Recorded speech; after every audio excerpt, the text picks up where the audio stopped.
रामस्य मेधे प्रथमं रामराज्याभिषेचनम् अगस्त्यास्त्वागमश्चैव पौलस्त्यान्वयकीर्तनम् अगस्त्याद्वागमश्चैव పౌలస్త్వాన్వయకీర్తనం. శ్రీరాముడి ధర్మపథం అపూర్వ గ్రంథం 30వ అధ్యాయం. విశేషాలు, విమర్శలు. పురాణాల్లో రామకథ ప్రస్తావన. వ్యాసుడు మహాభారతంలో రాముడి జన్మ వృత్తాంతాన్ని చాలా సంగ్రహంగా చెప్పాడు. వ్యాసప్రోక్తాలైన అష్టాదశ పురాణాల్లో అక్కడక్కడ రామకథ ప్రస్తావన సంగ్రహంగానో విస్తారంగానో ఉంది. పురాణాల్లో ప్రాచీనమైందిగా చెప్పబడే బ్రహ్మ పురాణంలోని విషయానుక్రమణికను నిర్దేశిస్తూ బృహన్నారదీయ పురాణంలో తత్రావతార కథిత పరమానందరూపిణః శ్రీమతో రామచంద్రస్య చతుర్వృహానతారిణః అని నిర్దేశింపబడింది. పద్మపురాణంలో రామస్య మేధే ప్రథమం రామరాజ్యాభిషేచనం అగస్త్యాద్వాగమశ్చైవ పౌలస్త్యాన్వయకీర్తనం అగస్త్యాద్వాగమశ్చైవ పౌలస్త్వాన్వయకీర్తనం అంటూ రామాశ్వమేధ కథను సంగ్రహించడం జరిగింది. ఉత్తరఖండంలో రామానామ శతం దివ్యం తన్మాహత్యం చ బాడవ ఇత్యాదిగా రామ వైభవం కీర్తించబడింది. విష్ణు పురాణంలో కేతకి పుష్ప విషయంత జానకి ఇచ్చిన శాపం గురించి చెప్తూ రామకథ ప్రస్తావించబడింది. భాగవతం 9వ స్కందంలో 10, 11, 12 అధ్యాయాల్లో రామకథ వర్ణించబడింది. దేవి భాగవతంలోని 3వ స్కందంలో 28వ అధ్యాయంలో రామాదుల జన్మతో ప్రారంభించి రావణ వధాంతం వరకు వర్ణించబడింది. మార్కండేయ పురాణంలో రామకథ ప్రస్తావన ఉంది. రామచంద్రస్య సత్కథ అని దీని నిర్దేశనం. ఆగ్నేయ పురాణంలో రామకథ విస్తారంగా ఉంది. శ్రీరామచరితం చైన సత్య మందిర వర్ణనం. కూర్మ పురాణంలో రామావతార వర్ణన ఉంది. రామాయణంలో చిన్న కథలు. రామాయణంలో చిన్న చిన్న కథలున్నాయి. ఇవన్నీ నీతినో ఆధ్యాత్మికతనో చాటి చెప్పేవే. వీటి నిడివి చిన్నది, కాని నీతి పెద్దది. అసుర స్త్రీలను మట్టుపెట్టడానికి అనుమతి ఇవ్వమని హనుమంతుడు అడిగినప్పుడు సీత చెప్పిన కథ. ఓ పులి పరిగెత్తుకుంటూ వేటగాడికి ఎదురుగా వచ్చింది. వేటగాడు భయంతో చెట్టెక్కాడు. అప్పటికే ఓ కొమ్మ మీద ఎలుగుబంటి ఉంది. నువ్వేం భయపడవద్దు, నేను నీకు హాని చేయను అని అతడికి హామీ ఇచ్చింది ఎలుగుబంటి. వేటగాడు స్థిమితపడ్డాడు. వేటగాడు మన ఉమ్మడి శత్రువు, తోసేయ్ అని ఎలుగుబంటికి సలహా ఇచ్చింది కిందనున్న పులి. అయినా అది వినలేదు. తర్వాత ఎలుగుబంటి నిద్రపోయింది. ఆ ఎలుగుబంటిని నమ్మొద్దు, నేను వెళ్ళిపోయిన తర్వాత నిన్ను తినేయాలని దాని పన్నాగం, దాన్ని కిందికి తోసేయ్ అని చెప్పింది పులి. వేటగాడు ఎలుగుబంటిని కిందికి తోసేశాడు. మనిషిలోని కృతజ్ఞుడిని బట్టబయలు చేసే కథ ఇది. మరో కథ. రాజు ఓ బ్రాహ్మణుడికి ఓ గోవును దానం చేశాడు. అది కాస్త మందలో తప్పిపోయి రాజుగారి పశువుల్లో కలిసిపోయింది. రాజు దాన్నే ఇంకో బ్రాహ్మణుడికి దానం చేశాడు. ఆ గోవు నాదంటే నాదని ఇద్దరూ గొడవ పడ్డారు. న్యాయం కోసం ప్రభువు దగ్గరికి వెళ్లారు. ఎన్ని రోజులు ఎదురు చూసినా రాజదర్శనం లభించలేదు. నిరాశతో పాలకుడికి శాపం పెట్టి వెళ్ళిపోయారు. పాలకులు ప్రజలకు నిత్యం అందుబాటులో ఉండాలని చెబుతుంది ఈ కథ. అరణ్యవాసంలో విల్లంబులతో తిరుగుతున్న రాముడికి సీత ఓ కథ చెబుతుంది. పూర్వం ఒక ముని తీవ్రమైన తపస్సు చేసుకుంటున్నాడు. అది చూసి ఇంద్రుడు అభద్రతకు లోనయ్యాడు. మాయారూపంలో వెళ్లి, స్వామి, నేను పరదేశిని, ఈ ఆయుధాన్ని మీ దగ్గర ఉంచుకోండి, తిరుగు ప్రయాణంలో తీసుకుంటానని కోరాడు. కాదనలేక ఆ ఆయుధాన్ని తీసుకుని తన కమండలం పక్కనే పెట్టుకున్నాడు. కాని ఆయుధం చేతిలోకి రాగానే అతని ఆలోచనలు మారిపోసాగాయి. మొక్కల్ని కొమ్మల్ని నరికాడు. ఆ తర్వాత జంతువుల ప్రాణాలు తీయసాగాడు. దీంతో అతని ఆలోచనలు పక్కదారి పట్టాయి. క్రూరాత్ముడిగా మారాడు. నరకానికి చేరుకున్నాడు. ఆయుధం పెను ప్రమాదకారి అని చెప్పే కథ ఇది. ఆదిత్య హృదయం. రావణునితో యుద్ధం జరుగుతుండగా అగస్త్య మహర్షి దేవతలతో కలిసి యుద్ధం చూడ్డానికి వచ్చాడు. రాముడు అలసిపోవడం గమనించాడు. రాముడికి సర్వశత్రువులను జయించగల శక్తినిచ్చే ఆదిత్య హృదయ స్తోత్రాన్ని పఠించమంటూ బోధించాడు. ఆదిత్యుడంటే సూర్యుడు, తేజోవంతుడు, సమస్త జీవరాశికి శక్తిని పుష్టిని ఇచ్చేవాడు, సమస్త జీవజాతి రక్షకుడు. అందుకనే ప్రత్యక్ష దైవం అయ్యాడు. అతణ్ణి స్తుతిస్తే సర్వశుభాలు కలుగుతాయి, చింత పాపం దూరమవుతాయి, శత్రునాశనం కలుగుతుంది. సూర్యుని యొక్క అపూర్వ శక్తి ఈ స్తోత్రంలో వివరించబడింది. అదీగాక సూర్యుడు రాముని వంశకర్త. ఆదిత్య హృదయ స్తోత్రాన్ని పఠించాక రాముడికి నవ్యోత్సాహం వచ్చింది, రణోత్సాహం కలిగింది.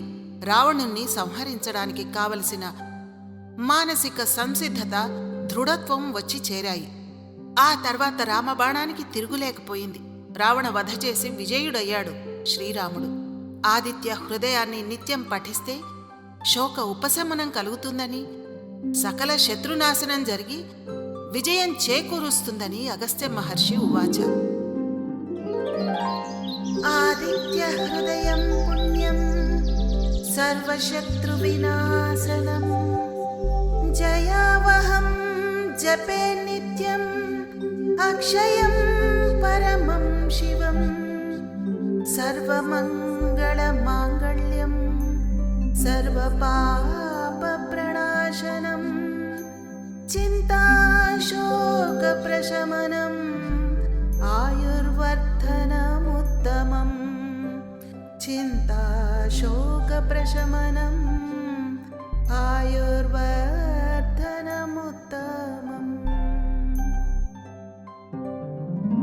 మాంసభక్షణం. కైకేయి రాముడిని వనవాసానికి వెళ్లమంది, నారవస్త్రాలు ధరించమంది. జటాజిన ధారి అయి తపసిలా రాముడికి రాజభవనంలో వండిన మాంసాహారం నిషిద్ధం. స్వయంగా వేటాడి తెచ్చుకున్న మాంసం తినవచ్చు, అది అడవిలో లభించే కందమూలాల్లాంటిదే అవుతుంది. అటువంటప్పుడు రాముడు శుద్ధ శాకాహారిగా ఉండకుండా మాంసం తిన్నాడేమిటని కొందరి కువిమర్శ. ఆ కాలంలో తాపసులు బ్రాహ్మణులు కూడా మాంసభక్షణ చేసినట్టు పూజల్లో శ్రాద్ధకర్మల్లో ఉపయోగించినట్టు రామాయణంలో ఎన్నో ఉదాహరణలు ఉన్నాయి. భరద్వాజ మహర్షి తన ఆశ్రమంలో సైన్య సమేతుడై వచ్చిన భరతునికి ఆతిథ్యం ఇచ్చాడు. లేడి మాంసం, నెమలి మాంసం, కోడి మాంసం కుండల్లో వండి రాసులుగా పోశారు. పర్వత శిఖరంపై కూర్చుండగా రాముడు సీతకు మందాకిని నదిని చూపిస్తూ మాంసం తినిపించాడు. అడవికి వెళ్లగానే ఆకలిగొన్న రామలక్ష్మణులు వరాహం, ఋష్యము, దుప్పి, నల్లచారల దుప్పి అనే 4 మృగాలను చంపి వాటి పరిశుద్ధమైన మాంసం తీసుకున్నారు. సన్యాసి వేషంలో ఉన్న రావణునితో, నా భర్త జింక, వరాహము చంపి వాటి మాంసం తెస్తాడు, ఇంకా వన్య పదార్థాలు తెస్తాడు. బ్రాహ్మణుడా, కాసేపు నిరీక్షించు అంది సీత. పర్ణశాల నిర్మించాక లేడి మాంసంతో వాస్తుదేవత శాంతి చేశాడు రాముడు. జటాయువు మరణించినప్పుడు మాంసంతో పిండాలు చేసి జలతర్పణతో పాటు ప్రదానం చేశాడు రాముడు. ఈ సందర్భంగా ఒకప్పుడు మాంసాహారం వైదికాహారంగా ఉంటూ వచ్చిందని, బుద్ధుడి ఆవిర్భావం తర్వాతనే మాంసాహారం దోషంగా ఆచారంలోకొచ్చిందని గమనార్హం. సీతాభరణాలు. రాముడితో పాటు సీత కూడా నారచీరలు ధరించింది. అవి కట్టుకోవడం రాకపోతే ఆమె కట్టుకున్న పట్టు వస్త్రాలపైనే వాటిని కట్టి చూపించాడు రాముడు. వనానికి వెళ్తూ ఆభరణాలు, అలంకారాలు బ్రాహ్మణులకు దానం చేసేశారు సీతారాములు. మరి రావణుడు ఆమెను అపహరించి ఆకాశ మార్గాన తీసుకెళ్లినప్పుడు పడవేయడానికి ఆ ఆభరణాలు ఎక్కడి నుంచి వచ్చాయి? హనుమకి అశోకవనంలో చూడామణిని ఎలా ఇవ్వగలిగింది? వీటికి సమాధానాలు రామాయణంలోనే ఉన్నాయి. ఇక్ష్వాకు వంశ కోడలో ఆభరణాలు తీసేయడం అశుభం.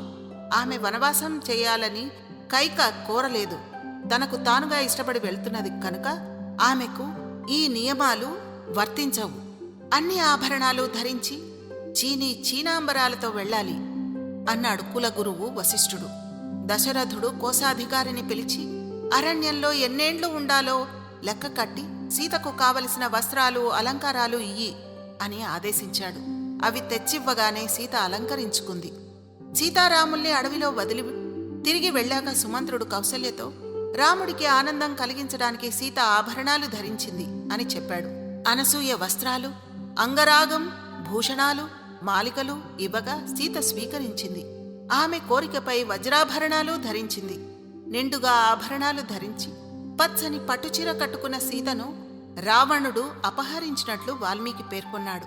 పర్వత శిఖరం మీద 5 వానర శ్రేష్ఠుల్ని చూసి వారు రాముడికి రావణ అపహరణ వార్త చెప్పవచ్చని ఉత్తరీయంలో కట్టి ఆభరణాలను విడిచింది. వాటిని సుగ్రీవుడు రామలక్ష్మణులకు చూపించాడు.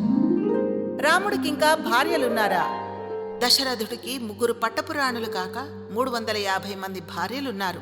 వనవాసానికి వెళ్తూ రాముడు దుఃఖిస్తున్న ఆ తల్లుల్ని చూశాడు. రామస్య పరమాః స్త్రియః అనగా రాముని భార్యలు సుఖిస్తారు అంటుంది మంథర. భరతునికి చాలా మంది భార్యలున్నట్లుగా మాట్లాడింది. రాజులు బహుభార్యావంతులు కనుక ఇతర క్షత్రియుల్లానే రామభరతాదులు సైతం అనేక మందిని వివాహమాడగలరని ఆమె భావం. అంతే తప్ప ఆమె మాటలు పట్టుకుని రాముడికి సీతకాక ఇంకా ఎందరో భార్యలున్నారని వాదించడం సరికాదు. రాముడు ఏకపత్ని వ్రత ధర్మాన్ని ప్రతిపాదించి ఆచరించి మరీ చూపించినవాడు. రాముడు అసత్యం మాడాడా?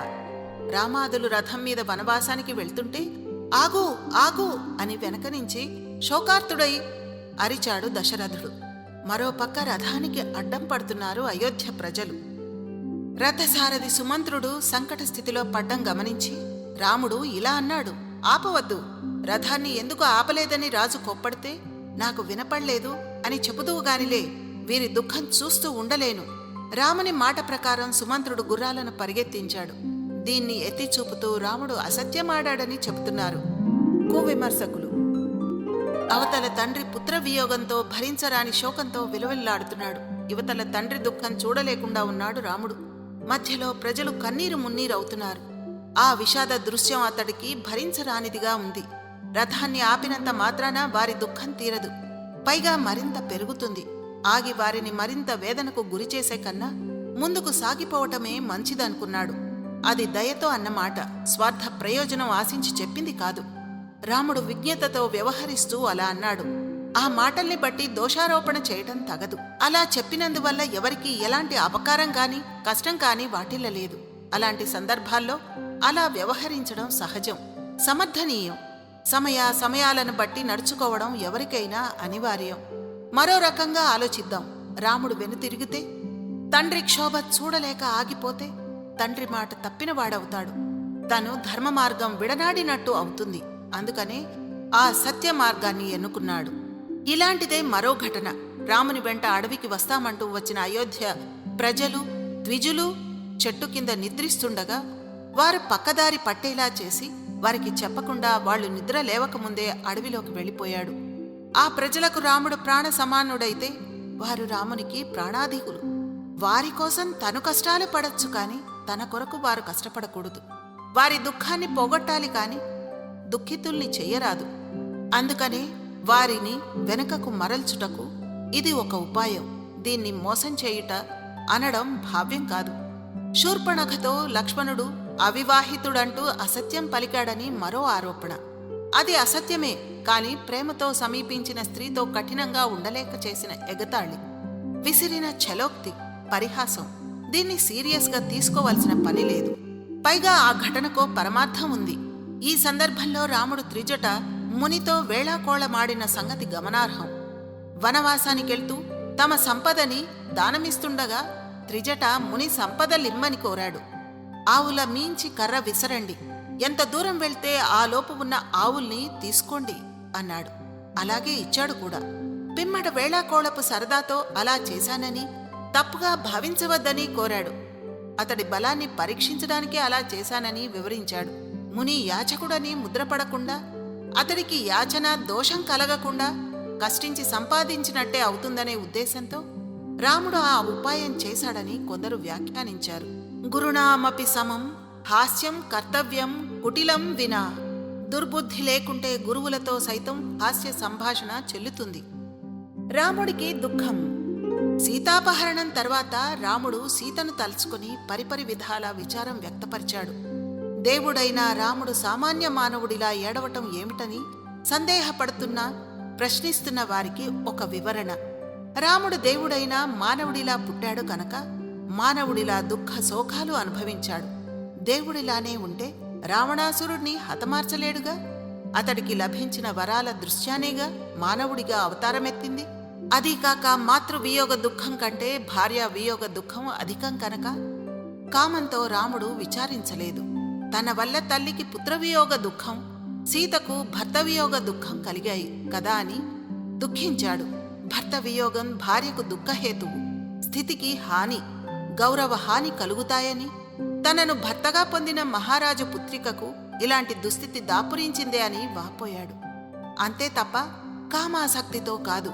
అతడు బ్రహ్మచర్య దీక్షలో ఉన్న సంగతి విస్మరించకూడదు. రాముడు సీతా వియోగ శోకానికి ఫలం రావణుడి పుణ్యాన్ని, తపోఫలాన్ని కొంత మేరకు నష్టపరిచి బలహీన పరచడమేనని కొందరు విద్వాంసుల భావన.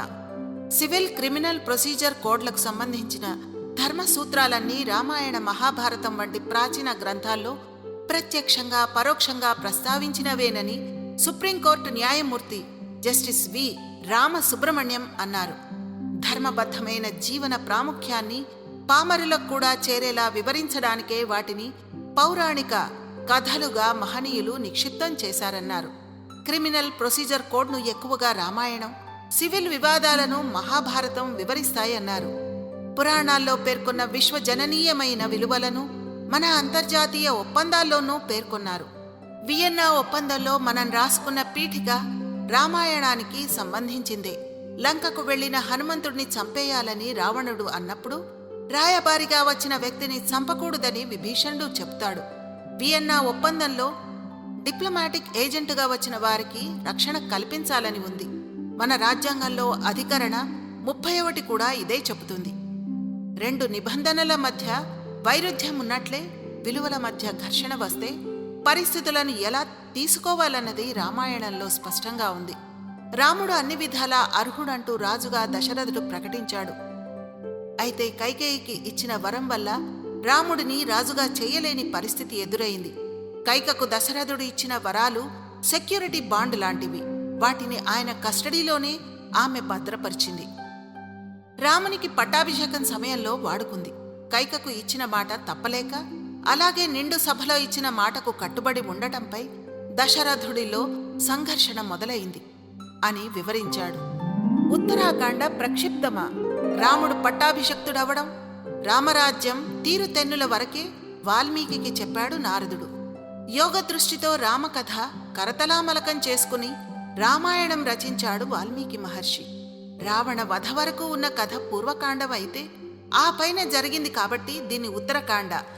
వేదవతి వృత్తాంతం, సీతా పరిత్యాగం, లవకుశల జననం, సీతారాముల నిర్యాణం, తదనంతర కథను ఉత్తరాకాండలో చెప్పడం జరిగింది. అది అప్పటికి జరుగుతున్న కథ.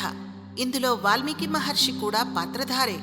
పైగా ఇందులో అప్పటికే సంహరించబడిన రావణుడు, ఇంద్రజిత్తుల గురించి, వారి వంశాల గురించి, వాలితో మైత్రి గురించి విస్తారంగా రాయపడింది. ఇది అప్రస్తుత ఔచిత్య రహిత రచనా భాగమే. ఉత్తరకాండలోని 111వ సర్గల్లో 34 దానికే కేటాయించబడినవి. ఇవి కాక నృగ, మహారాజు, నిమి చక్రవర్తి, ఊర్వశి, యయాతి, ఇలా, పురూరవుడు తదితరుల వృత్తాంతాలన్నీ ఉన్నాయి. ఇవి రామకథతో సంబంధం లేనివి. ఊర్మిళ ప్రసక్తి బాలకాండలో తప్ప మరెక్కడా రాదు. కథకు ఆమె ఆవశ్యకత అనవసరమని భావించి ఆమె విషయం వదిలేసి ఉంటాడు వాల్మీకి. అంత ఔచిత్యం, పొదుపు, సంయమనం పాటించిన మహర్షి పై వాటిని రాయనే రాయడు. ఒకవేళ రాసినా అంత విస్తారంగా వర్ణించడు. 13 నిక్కమైన ప్రక్షిప్తాలు ఉన్నాయని శ్రీ పుల్లెల శ్రీరామచంద్రుడు పేర్కొన్నారు. మిగతా 6 కాండల కథాశిల్పానికి ఉత్తరకాండకు చాలా తేడా కనిపిస్తుంది. పూర్వ ఉత్తర రామాయణాల మధ్య కాలభేదమే కాక రచనా భేదం కూడా ఉందంటారు పండితులు. ఉత్తరకాండలోని అన్ని సర్గలు సుదీర్ఘమైనవే, చిత్రమైన కథలు ఉన్నాయి. ఒకదానికొకటి పొంతనలేనివి ఉన్నాయి. రాముడిని ఎన్నో విమర్శలకు గురి చేసిన సీతా పరిత్యాగం, శంభూకుడి వధ ఇందులో ఉన్నాయి.